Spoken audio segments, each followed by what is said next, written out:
Hello and welcome to the Non-Perfect Parents Club podcast. I'm Emma, a mama of 2 girls, an ex-nursery practitioner and the creator of the Non-Perfect Parents Club.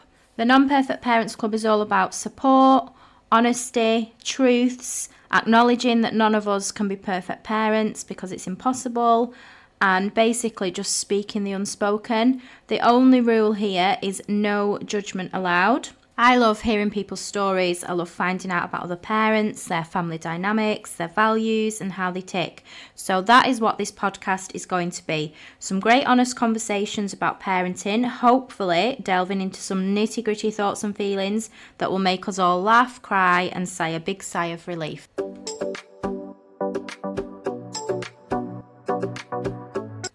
Hello and welcome back to the Non-Perfect Parents Club podcast. Today I'm joined by Sam, who I'm going to let introduce herself. Thank you for joining me today, Sam. Shall we go straight into the questions? Yeah, sure.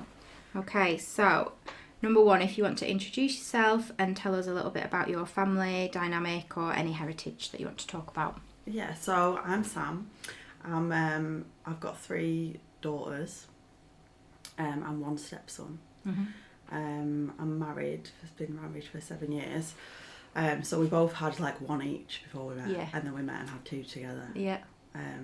Which we said we weren't going to have anymore. Did you? Because we used to have our 2 on like alternative weekends. So Right. we'd have like the kids together and then we'd have a weekend just us 2. Yeah. And we were like, this is perfect. And then we got married and I was like, I want a baby. Aww. And John was like, no, that wasn't the deal.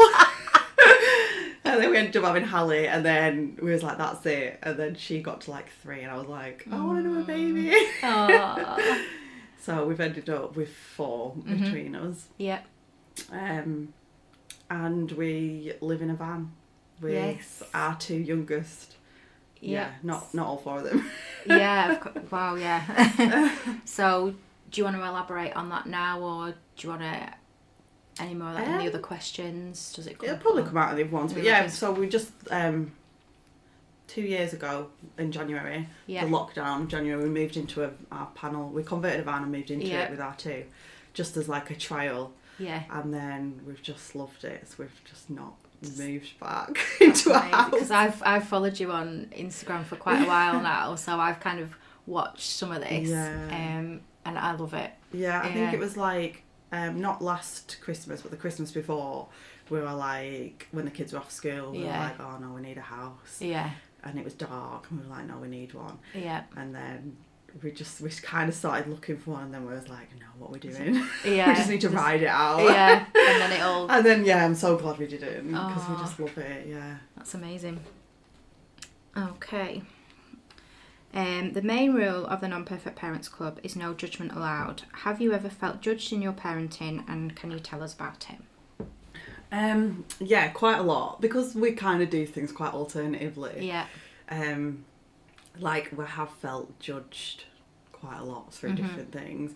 Like, especially, I didn't kind of feel as bad from my first. Yeah. But I kind of followed the status quo with it. Yeah, I didn't really like question anything or do anything very differently. Yeah. Even though I was very young and I had her on my own when I was 18. Right. So there was a bit of that, but it was more with Hallie because we did hypnobirthing. Okay. We had a home birth. Like, we didn't let we didn't have intervention with the pregnancy and stuff. Yeah. So there was quite a lot there from, I guess, like family, like people, but also like the professionals, like massively like judged there. Yeah. And then we did everything like co-sleeping. Yeah. So that was like judged. Yeah.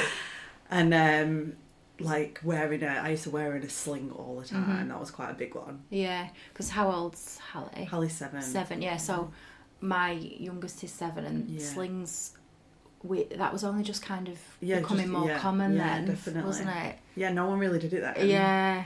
So I got all the like, oh, you need to put her down. Mm-hmm. She's just going to get used to you carrying her. Yeah. But it was like, she screamed her head off the second you put her down. She just had to be carried, like, in a sling. And now she's, like, the cuddliest person ever. And she also, as well, wasn't above till I was 42 weeks. Right. So I just, like, pushed it. So they weren't happy, really, about that. So, but obviously she just wanted to be inside. She's, like, that cuddly nature. Yeah. So, yeah, but that was all very judged. And then breastfeeding. So I breastfed her till she was over 2. Right. And that was always a thing, when you're going to stop. It blows my mind that there's still such this stigma around it, because it's this thing of, are you going to breastfeed? And if you don't, it's like, oh, why not? But then, well, when are you going to start? Like, what are we meant to do? Franny, I think because everyone that I knew kind of got over it. Like, they had to just, like, because I didn't kind of listen into it, I just carried on doing my own thing. By Franny, no one really said anything. They expected me to just carry on. They just, like, made a bit of a joke, oh, it's just Sam or whatever. But with Hallie, it was very, like, when how did it make you feel, like, doing it different with Hallie? Like, I loved it. And I kind of liked, I've always been a bit rebellious, so I kind of liked that. I was like, I love that. I kind of like being like the odd one out. So I guess it feels empowering when, like, as much as it's annoying when, like, people are going, oh, you should do it this way, you should do it that way. Like, I like having to stand up for something. So I kind of like it at the same time. And I think it does bring growth, when you have to do that. So it's kind of like that two-edged sword thing, like being judged, kind of like, it's not really great, but it kind of at the same time, it does help you stand on your, like, on your feet, it does, doesn't it? I've never really thought about that before, actually. That's a really good point. And any judgment, if you kind of face it like that, it does, like you say, it does bring you growth. And that's what I've learned in life, like, everything's like perspective, isn't it? And if you can, like, control your own perspective on things and try and look at it in a more positive light, then you can, like, make a turn on it. I love that. Okay. Oh, and the split family, sorry. Oh, no, go on. Yeah, just because we've got kids to split families, like, it's very hard because you're parenting, like, trying to parent with someone who has completely different life, different beliefs, different ideas about things. So there's always that, not so much judge, it's just, I guess, a battle, like, like, that's hard. I bet that's that's a really interesting point. And you can do, because you worry, like, maybe they know better, or, like, do you know, like, who do you actually go off, which parent? So how does that work in terms of, like, for your child that you're parenting, like, because if you're parenting both differently, do they just fit into each family? With my daughter, it's like, all right, because me and her dad we're not completely that apart. So there's like, obviously, a few things that we wouldn't agree on and stuff, but it would be more John's son, we're like worlds apart, in lifestyles, in ideas, in values, and just literally the whole opposite. So it's hard, because when it comes to us, he finds that he struggles to fit in, because we do everything so differently. But they're big on, like material things and stuff, and we're the complete opposite. And then, like, they have, I think, quite a structured life. So when it comes to us, and we're just, like, floating around, literally not having a plan in the world, I think he finds it hard to fit in very well, because he's like, he wants to know the whole plan, and we're like, I don't know.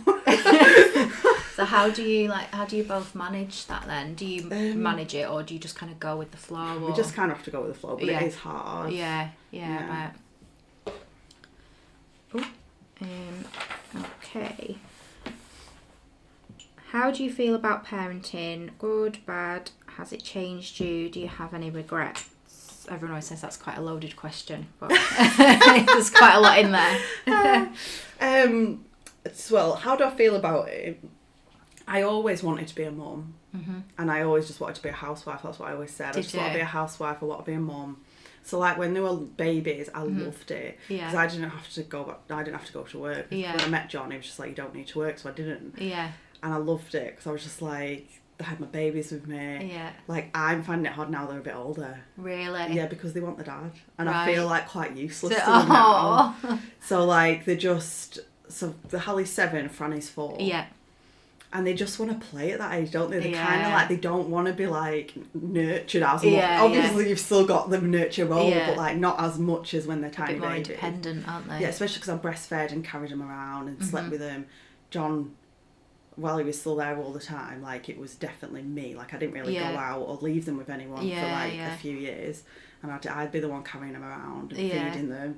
And, that worked really well, but now it's like switched. They're just like, I want my dad, like Franny's our youngest, and she'll be like, a day with daddy today, and I'm like, okay, I'll just go out there.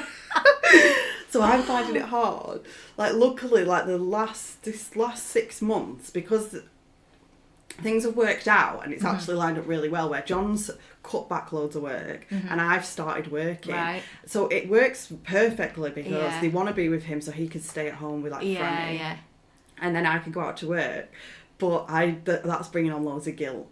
Is it really? Yeah, for me, because I'm like, well, I should be with them. Yeah.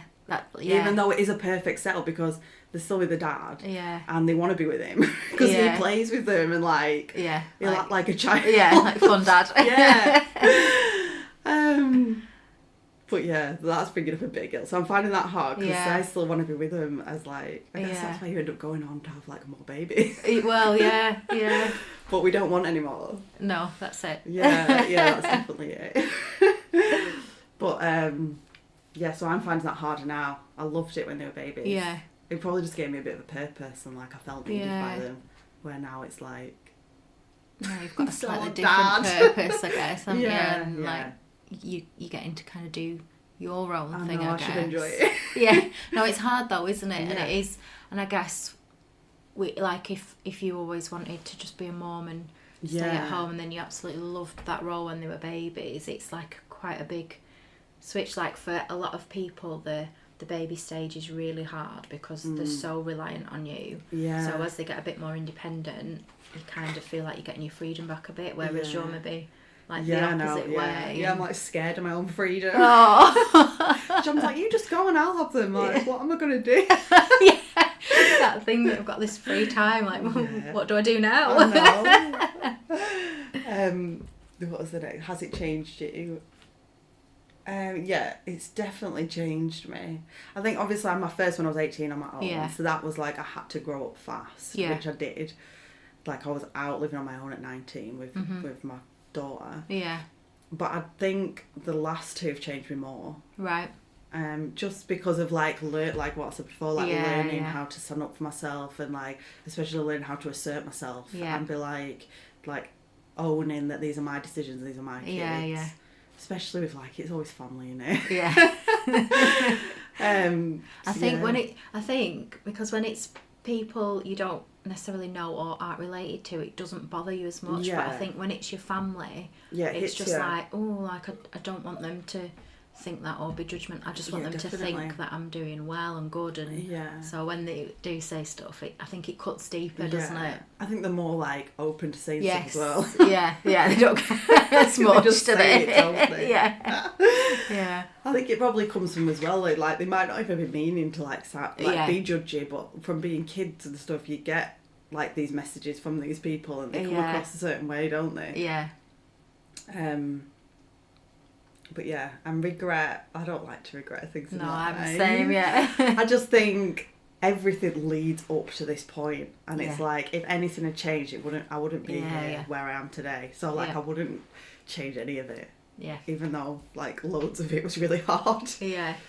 It's sort of, I always say it's like a learning curve, isn't it? Like I try not to regret stuff. But yeah, like either it's a good choice or like it's a bad choice, but you learn from it kind of thing. Yeah. Okay. Is there anything in your life that has shaped how you parent that you're happy to talk about? Any situations or circumstances that have affected this? Yeah, so I was in a religious cult for 3 years. Okay. Just not had that one yet. I know, that's a bit of a long story. Yeah, when Hallie was like, I was pregnant in it actually. I won't go into too much detail. No, that's fine. But yeah, so it was that time. So when I was learning, like I started the hypnobirthing, and that actually started waking me up to it. So that was the beginning of like waking up that we was in a cult. Yeah. Because I started to learn how to like, how easy it is to be brainwashed and how like repetitive messages through the way that the industry like shows women how to birth. Or makes women afraid of birth. I just started seeing comparisons with like that and the religion we were in. I was like, there's something dodgy going on here. Yeah. So like, waking up to that like brought so many like lessons and messages, and I think like the most important thing it taught me was that like how important it is to try not to impose like beliefs and ideas onto other people, even if you think you're right about it. So I think with the kids, like I always just try and be like, just because I think it doesn't mean it's true. Yeah. Like, it's, you have to choose your own path. Yeah. And, like, make your own choices. And even if I think I'm right, I might not be right. Yeah, yeah. And I think that's one of the best lessons it ever brought me, was to just, like, try not to impose my ideas onto people or the children. Yeah. I always say to my eldest, my youngest is quite happy to be vocal, and she'll tell you exactly what she thinks, and if she doesn't agree with you, she'll tell you. My youngest is a bit more like, she bottles stuff up, and she's very... Like are they? My 7-year-old's like that. Yeah, she won't tell you if she's what she's feeling. She's my eldest, she's like she is very opinionated. She loves a debate, but if it was like, if I asked her a question and she thought she'd have a different opinion, she'd be like, and she'd be like scared to tell me. But I always say to mine, like, it's okay if I'm going to ask you a question. If you don't agree with my answer, or if you don't think the same, it's fine. I'd rather you tell me. Like, you don't have to think the same as me, because it's exactly what you said. Like, we don't all think the same, do we? And I mean, I think completely different to my parents. Yeah, like, we've got completely different opinions on stuff. Yeah. And I was brought up completely different to that. Like one of my parents is like very, what's your life, get on with it. But the other one's, it's very that she's right and that's it kind of thing. And like, I was brought up like that, like, her word is the word and that's it. So I try and be like the complete opposite. Like, don't, because I think it's like even down to like core beliefs of like what we even think is right and wrong at a standard, like culturally you go somewhere else and that'd be completely different as well. So it's like there's no real right or wrong kind of thing. Totally.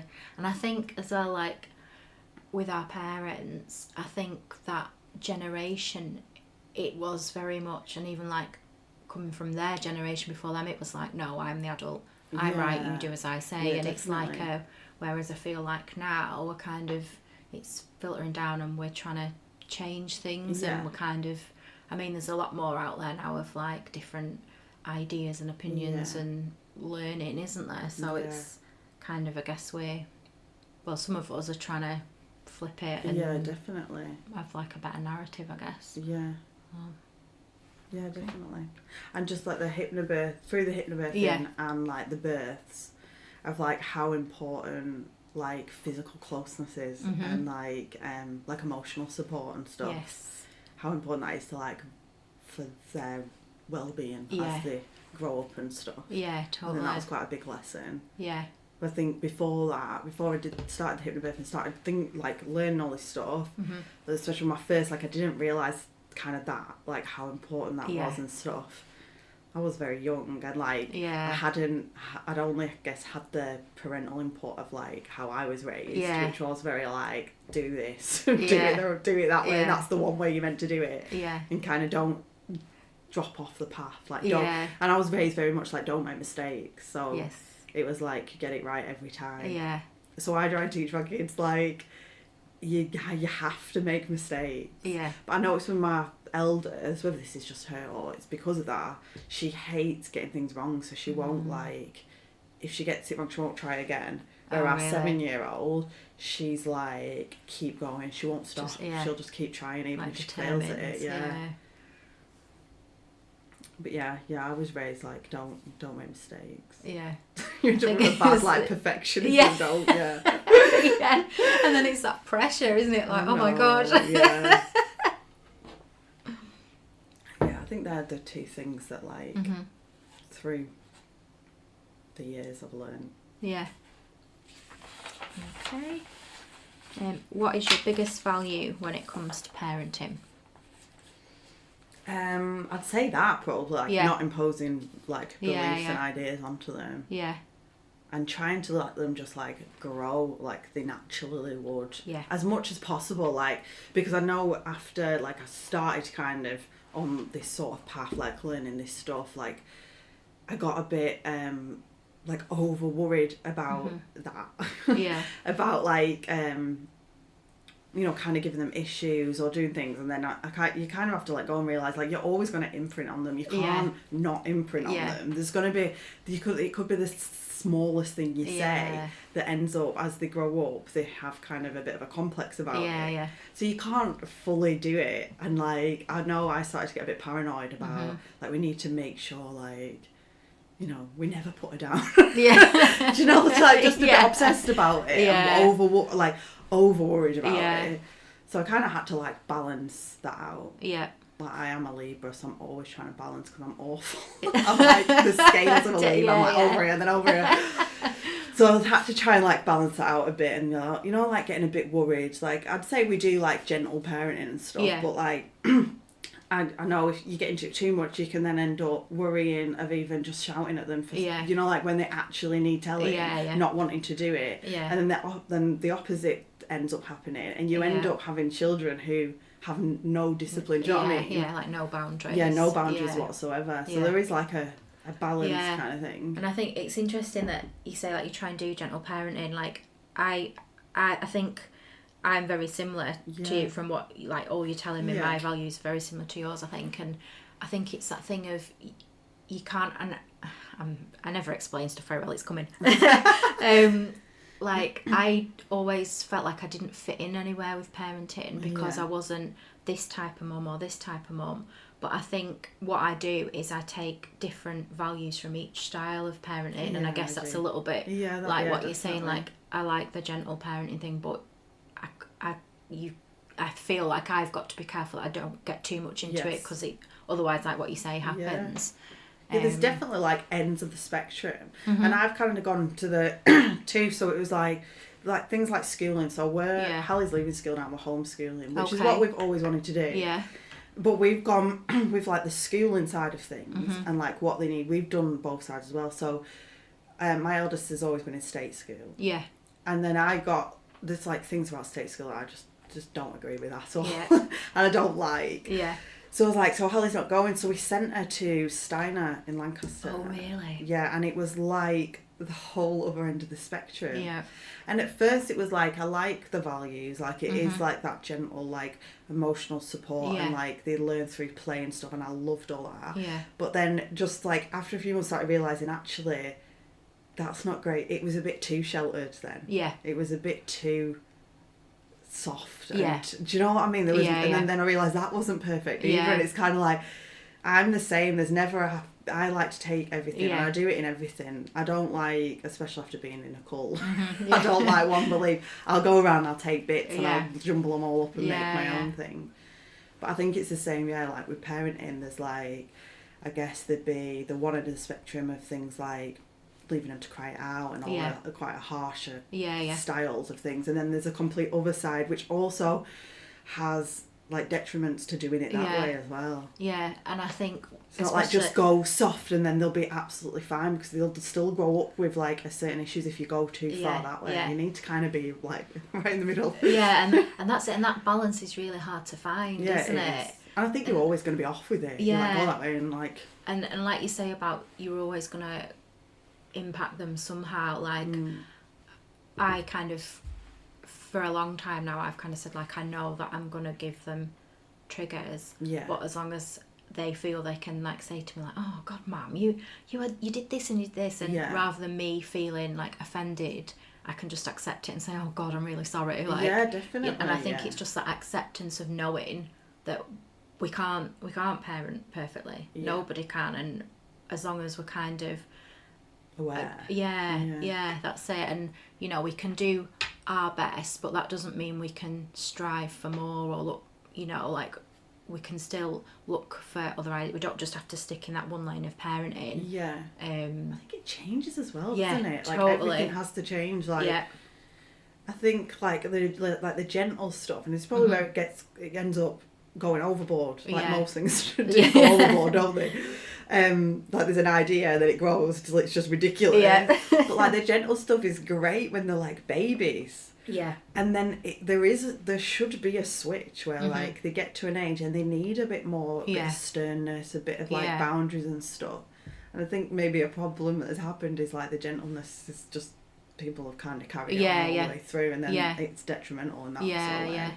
And I think it depends on the child as well, because they're all so different. They like mature at different ages, don't they? Yeah, and I always say like one of the main things that I struggle with my girls is they're so different, and then I'm aware of that, and I know that I have to parent them differently, and that's really hard to do because you know, obviously there's just one of me. There's obviously my husband as well, but I'm default parent, and I'm trying to like parent both of them, but then they're both different, and one needs one thing and one needs the other, and it's just like, oh my God. Yeah. I think it's important as well to be like so open with them, like on things like that, like, you know, just be honest that you're parenting them different because they need different things. And I think if you're open like that, when they grow up, they wouldn't have complexes. Like I feel like me and my sister were treated completely different. Yeah.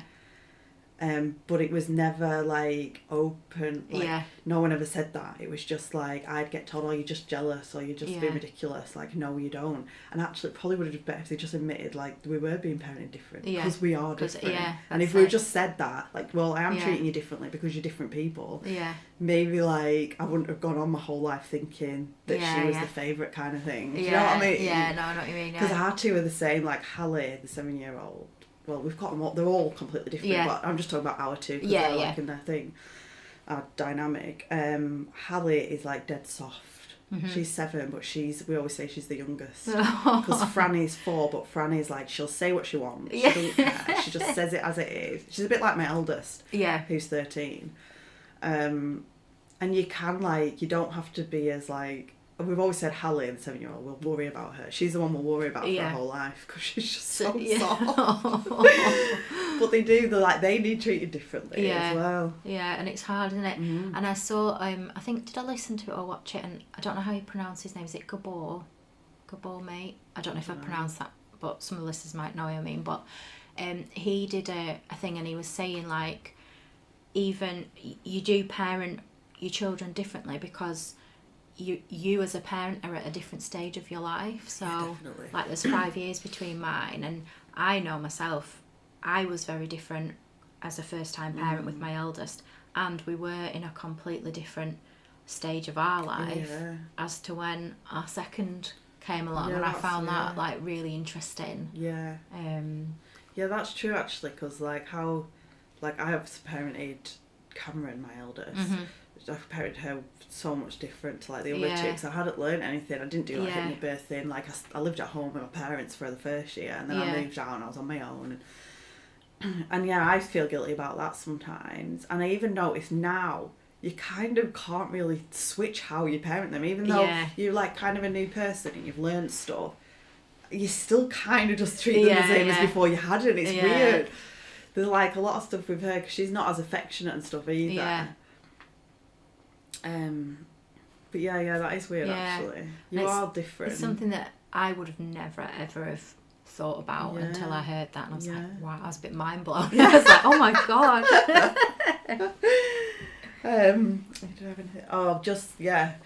The values, like I just like to try and remember. I can't remember. I think this is in a book that I read, but like he words it in a way like we're all guests on the earth, and like we're just like grown up children. And actually I don't know anything.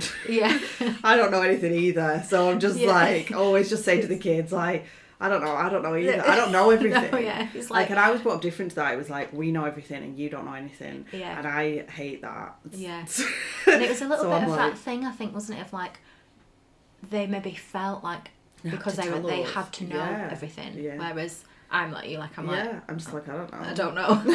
Ask Alexa. I have no clue. Yeah, well, I'll have conversations because Hallie likes deep conversations, even though she's only 7. But we'll like throw ideas around about like life and like what the meaning. Like when she was 3, she was asking about death and stuff. Like she's proper. Like just like that. Really. It's weird actually. There's quite a few that I know that are like that age. Yeah. It's like all these souls care. I know. So we'll throw ideas around and I'll be like, well, I might think this, what do you think? And I like to just like have it as an even keel, like I don't know either. None of us know, and if anyone tells you they do know, like they're lying because no one knows the big answers to life. It's like when do we actually become adults? Because I still don't feel like one. Like when does that happen? I was saying to my older sister, I was like, me and John are probably more like your siblings or something than your parents. Like we're actually not very good at like parenting. Oh, no, and she's like, I know. Exactly. I just think like we're there. I feel like the way I feel about parenting, because I did a shaman course actually, and one of the questions on it was this, like what's your idea of parenting? And I was like, just in this like kind of part of the course. And I was like, I feel like I'm just here to keep them alive long enough that they can go off and live on their own. Yeah. And that's just it. Like, I don't think I'm here to shape them or make them good citizens or, like, mould them in any sort of way other than to just, like, make sure they don't die kind of thing. And make sure they just have what they need. Yeah. Because I just think, who am I to tell them what to be and who to be? I don't even know who I am. No. You know, like, I've not even got myself figured out yet. Yeah.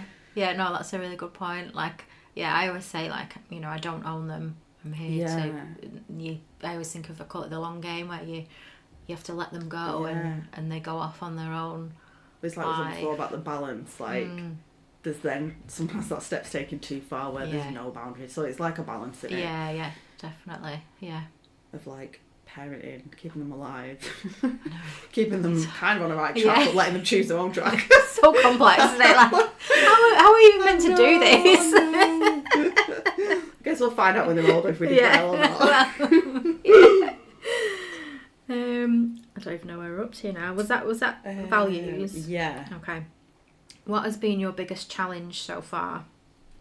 I'd say like the guilt, like having mum guilt is like the worst. Yeah. I'd say it's probably not. I think it's parent guilt. Like John's just as bad as I am. Yeah. Like he feels well bad parent guilt all the time. Does he? Yeah. So I think like it's kind of just guilt as parenting. I don't know why. Yeah. John's always like, I think we're really good parents, but like I don't know what it is. Whether it's just a society thing and we're made to feel a certain way. Yeah. Or whether it's because we don't really fit in, like... But then I don't know. I think mums who kind of maybe toe the line still feel guilty. Yeah, I think there's always something that we feel guilty about, isn't there? And I guess we don't get told enough that we're doing a good job. Yeah, totally. Yeah. That and I always say that, like, because people don't, do they? No. Like, it's more of a thing now, I think. But like when I first was a parent, nobody ever said, "No, you're doing really well." Yeah, and I'd be like, "Oh my god, I don't know what I'm doing. Like, am I doing it right? What am I doing?" Yeah, because I think my dad messaged me a bit ago, like, I think he'd had a pint or something.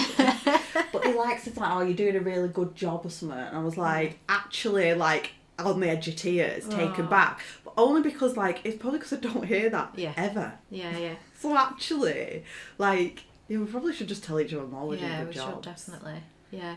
And that's, and like, there is no right. Yeah. And, you know, we're all just doing our thing, aren't we? And trying to do what we can. And it's, I wonder if it's, do you think it's like that people don't say it because there's this judgment thing as well of like I find so many people just kind of have their values and their beliefs, and they sometimes see that if people are doing it differently, it's like yeah. So I wonder if it's maybe something to do with it, we don't say it as much because if someone's not doing it our way, we see it as, think it's not. do you know what I mean? Yeah. Which it is hard because you kind of do go off like your own ideas. So it's just kind of the way you think, isn't it? So I guess it is kind of hard to see that from someone else's perspective when you don't have that perspective. But I think everyone's just so busy. Yeah. I think the modern way of living has just got so bad on distractions that like no one even thinks that has time to compliment anyone else on it. No, or that's a good point. Help each other. Yeah, but I think like the guilt, that is a hard one. Yeah. I think but it would be nicer if everyone just kind of said it. And I'm not saying I do. I don't know that. I think my sister-in-law, like, I messaged her on Mother's Day, like, Happy Mother's Day to the best mum I know. Aww. And she was like, like, nearly crying. Aww. It's like, that's probably sad as well, though. It's probably because you don't get told it. And actually, you do a really good job. Like, that's it. I think, you've got to look out for everybody, haven't you? Yeah. Even whether you know them or not. So I have like these little, I call them catch me cards. At the minute they're like strips out the magazine, and you can like keep them in your bag or whatever, and they're to hand out to other parents. So it like says, you're doing great, or you know, like little messages like that. Because we don't tell people, do we? I think we've like become worried about complimenting people and like I don't know why. I think we just live in like a very critical, like perfectionism based culture where it's like we always feel like we should be striving more. Yeah. Maybe it's like a reflection on like we actually don't feel like we're doing a good job. Therefore people don't say it to us. Yeah. Maybe that's there we go. We've worked it out. But yeah, because that's one of the big lessons I've learned is like everything's a mirror of you and what you and people treat you. Like you don't need to be demanded. Like you don't need to demand how to be treated. Like people just treat you how you kind of feel about yourself. Yeah. So maybe it's just the same. Like we don't get compliments. We don't actually feel like it. Instead of the other way around, maybe we need to start owning that we're good parents, and then people start going, we're really good parents. Well, that is always the case. It's always you need to do it first. Yeah. No, I love that. Because we can sit all day and go, well, everyone should just compliment me. It's like if you start believing it yourself, people would compliment you. Yeah, no, I love that. Maybe we need to try that. Let me know if anyone can. Yes, yeah. I'm going to try and challenge. So from this podcast, Sam set you a challenge and we want to know who does it. Yeah. Start believing it. Yeah. Start working on that internally and see if anyone compliments. Tell yourself in the mirror every morning. Yeah. I am a good parent. Love it. Yeah. Bigger challenge. Oh, and owning my own decisions. Yeah. On like random things like that I do that just don't line up. Especially like this homeschooling thing, like taking out of school now. It's a bit. I just find I don't like telling people things. I'm like, I can't bother listening to you. Yeah. Thing. Even though I think everyone around us now has just like basically realised there's just no point saying anything because we don't listen anyway. But yeah, like homeschooling and travelling because so she's coming out of school, we're homeschooling, travelling around, so it's a bit of like an alternative way to parent, I guess. So tell us a little bit more about that. So we've always wanted to homeschool. We were never actually going to put her into school, and then we had Franny when she was coming up to school age, and Franny was a really hard work baby. She's just really determined and like what she wants it, so she demands a lot. And she's quite whiny actually. Where Hallie was like easy baby, even though she wasn't carrying around all the time. She's easy now. She's just proper chill. Where Franny's like a bit off her head. So we were like, we'll try her at school. So we put her into Stein, and that wasn't right. Which we kind of got used to going to school for a bit. But that was like they only did half days, which I liked as well. Yeah. So we were worried about putting her into mainstream school, but then we did, and she loved it. Right. But she's only been there since she went halfway through year 1. Right. And she loved it, but she's so like us because as well, we always tell the kids, like, if you don't like doing something anymore, you don't need to do it anymore. Because I don't think it's right that you pick a career, you pick something you like to do at 16, do it for the rest of your life. Yeah. And like, I think we were in a generation that was brought up, you get a job, you buy a house, and you just do that job forever, and then you retire, and then you have fun. Yeah. And like, I've learned like, no, there's no retirement. Like that, I'm retiring now, and I'm enjoying myself. Yeah. So we always tell the kids, like, whatever you want to do it. If you don't like doing it anymore, you don't do it anymore. Yeah. So I kind of knew that this year, I knew she'd burn out after a bit with the school. She was enjoying it, but it's kind of like novelty. And we were happy for her to just do like, she was enjoying it. Like, we're not big on thinking that they need like a state education to get anywhere in life. Yeah. Like, you can learn so much anyway. Yeah. We were prepared for homeschooling for like, since she was born. Yeah. So we're like very prepared to like know how to teach her and stuff. Yeah. So she's getting a bit tired out with it now, but she's ready to go. So she's coming out at Easter, and then we're just staying in the van. We're just going to kind of dot around, but we are going to be coming back regular because my daughter, my eldest, lives here with my dad. So we'll be coming back like every fortnight for a few days to see her and then go off again. Yeah, love it. But yeah, so I can't wait. In terms of, I'm asking this because I know listeners will probably be like, in terms of education, how do you plan to do that? Like, what I guess what I'm asking is, what is your view on what education is, maybe? Yeah, we won't be following like the state curriculum. My view on education is like you learn through everything you do. When they go into the shop and you give them the money to pay for stuff, like they're learning that. And I think a lot in school you learn a lot about nothing really. Like you don't, even if you wanted to do all the lessons they do at school, but you could do it in a couple of hours, not a whole day, because obviously there's 30 kids in a class they're trying to teach. But like we're just keen on letting the kids learn what they want to learn. So Hallie can read really well actually, and write and do maths. Franny's never been to school, so she'll have to learn the basics from us. But I just think there's a lot of stuff like in school like they're not taught, which is still like educational. Like Hallie really, like she's learning to play the guitar and she's actually really good at it because John's teaching her. And it's like that. She won't learn that at school. But like, if she ends up being like a famous, like just say like a really well-known guitar player, like that's what she's going to do in her life. She didn't need to go to, like, she doesn't need to know about science if she's going to do that kind of thing. Obviously, if she ends up wanting to be a scientist, she's obviously going to have to go into like some higher education or education along the line. But then so many careers you don't need. You don't need your grades. Anything I do, like I do branding and website design and photography. Like I didn't learn any of that at school. My husband's like a really well-known wedding videographer. He didn't learn any of that at school. He's been in bands. And it's like she's into like water sports, like bodyboarding and stuff. Oh, is she? Yeah. So it's just all that stuff. Yeah. And she does like the academic stuff though as well. Does she? Yeah, and she likes history and stuff, so we will do. But then there's things like going to museums instead of sat at a table. That's the thing, isn't it? Like you don't have to be sat down in a classroom to teach or to be learned. There's so many other ways of learning and stuff that she'll probably remember more than if you sat writing in a book and she's experiencing life. Isn't she? Like that. I mean, I love that the sisters are gonna be together as well. Yeah, that's lovely. Yeah, because Franny's like, I keep saying to her, "Oh, Hallie's only got 3 more days." She's like, yes. Oh, bless her. So do they get on quite well then? Yeah, really well. Do they? When Hallie's at school, they don't know because she comes back tired and like grouchy, so then they argue. But in the holidays and the weekends and stuff, they get on really well together. Even though they're like chalk and cheese, they're like the complete opposites, but they do get on well.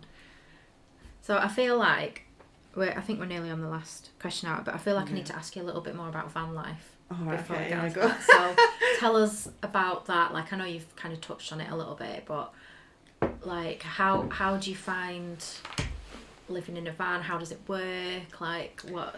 Tell us everything. It's a bit mad. It is good. Like, it's just like that half and half. Like, all the stuff you see on Instagram of all the great views, like, that's what it is. That's like when you pull up somewhere and you open your doors and you're like, oh my god, this is my life. Like, what the hell? Like, I'm laid on my bed, I've got this view at the back, and you're just chilling, and it's like, that's the great. And then sometimes you're literally just like parked on the side of a road. The place has just got like crap everywhere, and you're just like, how is this? Like the diesel heater's ran out of diesel and you've got no milk, and you're just like, what am I doing? And it's literally just like half and half that. Like half of it's great and half of it's like, but the thing that we love the most about it probably would be because we don't have massive overheads, we don't have bills to pay, means that any work we do it because we enjoy it and we love it and we want to do it. And then any money we make, we spend on having fun. Like, we don't have massive, like, obviously we have built, like, we still have stuff like phone contracts and like the insurance on the van and just different bills, but nothing like a house. And that was a massive thing when we thought, oh, we'll move back into a house. It was just like, we're both going to have to go into full-time work to pay for a house. And it was like, it's just stupid. We don't even want to. We don't. And like, we've come to the thing of like, it's great, obviously, if you really love your house and you love living in your house, like, you don't mind paying it because it's just like, you pay to get the luxury of your house, but when you kind of don't really care for it, it's a lot of money. Yeah, it is. So that's what we love. Like, everything's kind of just for fun. And like, when you're parked up in great spots, it's great. But I love the contrast as well. So we're always like, we force contrast into our lives because we just think contrast is what makes like life so exciting. Like, when everything's like crap and like you feel like, oh, this is just like, I'm having a bad time, then the other side of it's like feels so good. And if it felt good all the time, like, it wouldn't feel good anymore. Like, it's like you have to have the opposite so you can feel good. So we love just like kind of slumming it sometimes and like not going to these, and then when we go off, we're like, we love it. And I guess you can't ever really get stuck in a rut, can you? You know, like for a lot of us, the day-to-day life, it's the routine, it's the, you know, the jobs you've got to do and that, and that I find drags a lot of us down. Yeah, it does, That's not like the school run and all that. Like, I'm counting down the days, I never have to do it. I hate it. But me and John Taylor's like, I don't actually know how people do this forever. Just like, kind of get up, go to work, like drop the kids off. Because I hate routine, we both do. Like, some people love routine, don't they? Yeah. Like, I notice some people on the school holidays, I can't wait to get back into routine. I hate it. It literally makes my soul die inside when I have to do things like the same every week. So that's why van life's been so good for us, because it's just like always different. Even because we've spent a lot of time in the same area, because we've kind of put them in. Well, we moved into it in lockdown, so we moved a lot then. Yeah. And then the school started opening and everything started opening. We ended up settling kind of around here, putting her into school, so we had to hang around here. But even just being in the same place, it's kind of a variety, because sometimes we'll park on the prom, sometimes we'll go up to the countryside, like every day we kind of move around to different spots. So there's still a bit of variety, but I definitely need more variety. Which is why I can't wait to go to be able to move a lot more when she's out of school. Because variety is the spice of life. It is, But yeah, the kids, like Franny doesn't remember living in a house. Right. So she was 1 when we moved into the van, so she's just like pure van girl. And Hallie likes it. What we like to, like, we get hotel rooms quite a lot, right? And like Airbnbs and stuff when we need space. Which they then like, but I hate, because I end up just tidying up. Which is why I love the van as well, because I don't spend all day tidying. When I was in the house, I just used to spend all day tidying, going around and around. So anyway, we stay anywhere, I'm like, get me back in my van. Because like, even though it gets messy really quick, like you tidy it really quick, so everything kind of, you don't have much stuff. And that's another good thing, you can't waste all your money on stuff, because there's nowhere to put any of it. So we spend most of our money on like doing stuff and like going places, which is nice. But sometimes it's hard when everyone's like, when it's raining and everyone's like, oh, they want to get out. That's challenging. But then when everyone's just sat around chilling, it's just so good. You get a coffee and you sit on the bed, it's a nice view. Oh. You're like, yes, this is it. No, I love it, and I love that you've like had the confidence to follow what you want to do and your values, because there's so many people that would, oh, I'd love to do that, I'd love to do that, but then they never do it. It's kind of like, as well, like, it was one of them things that you can't just, it didn't just happen. Like, I didn't just like go from living in a house to like living in the van and it's great. It was like we had to change who we were and like how we lived even before we were in the house, before we went. So we started cooking outside more, like actually cooking our meal outside, because like we need to get in the like the vibe, like in the energy of like being these people who live in vans, because we're never going to be able to live in a van if we're just people who live in houses. So it was like a whole process, and then obviously like through living in a van it kind of normalizes and you kind of learn different ways, but like you couldn't just go from like living in a massive house to just being in a house because like if they don't have things like washing machine, showers, you don't have these things, you don't have conveniences, you have to think about things like emptying your toilet, filling it with water like all the time. Now it's just kind of second nature, just like, oh, this needs doing, this needs doing. But at the beginning I remember like some songs will come on and it's like takes you back to the moments of like just moving in. But it is a good life. I love it. I can't see going back now. Oh, bro.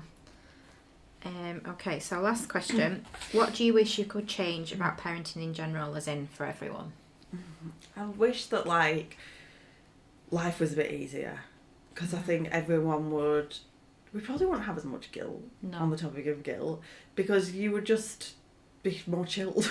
I think you get guiltier when you're so busy and like it's just like another like symptom of stress, isn't it? You start worrying about everything. Like you get stressed because you're busy, and then you worry, and then guilt comes, and maybe like, you know, like so families could like thrive on like one income or something, so there'd always be like kind of one parent around to like fully like mentally be there for children, because you know what it's like, you just get busy, and when both parents are busy, it's very hard to like your energy just gets spread, doesn't it? And your mental energy gets spread, and you can't actually think about anything properly. And I think the modern way, like how we modernly live now, like the family unit and stuff is suffering because of the way we live. No, I agree. Which is quite sad, really. It is, But it's one of them like it's like a snowball now. It's kind of like, if we can't stop it, like, the cost of living's going up, like, things we want go up, and like, and then the more we do that, get stressed, the more we want to buy to try and relax, and then it's just like going on and on, and like the things that are the core like important things end up like losing, like our own mental health and like our emotional well-being and stuff, and then that obviously falls onto the kids. So I just wish that, like, I guess life was a bit easier. Anything else that you want to add? No, I don't think so. Okie doke. I've loved that. Honestly, I love that. There's so many things I'm just like, yes, like, oh my God. If you've enjoyed this episode, please don't forget to follow, review and share with other parents you know. You can now listen on Apple, Spotify and Amazon, and I aim to release a new episode each week. If you would like to be a guest on the podcast, please get in touch via any of my social media channels, website or email. Thank you, Sam, for joining me on today's podcast. It's been great to have you, and thank you to everyone for listening.